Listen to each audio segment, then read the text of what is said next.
বৃষ্টিটা থামতেই চট করে বেরিয়ে পড়লাম। আজ যাব দিদির বাড়ি। শর্টকাট হবে বলে একটা গ্রামের মধ্যে দিয়ে যাচ্ছি এখন। আজ সবাইকে গিয়ে একেবারে চমকে দেব।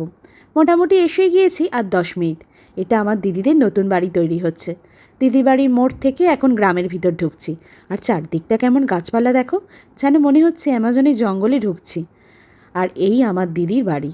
কেউ ওয়েলকাম করতেও আসেনি, আমরা চোরের মতো ঘরে ঢুকছি।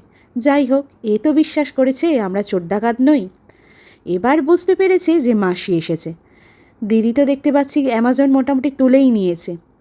এসেই একজন যথারীতি সিংহাসনে বসে পড়েছে, আর আমি এখন ডোডোবাবুকে আদর করতে ব্যস্ত। দিদির ছাদে একটু পায়চারি করছিলাম। দিদি বানালো গরম গরম লোটে মাছের ফ্রাই। তারপর মেন কোর্সেও অনেক কিছু ছিল। খাওয়া দাওয়া করে ডোডোর অনেক গল্প শুনছি এখন।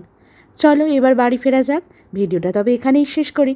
এমনই অনেক ভিডিও পেতে প্লিজ সাবস্ক্রাইব মাই চ্যানেল।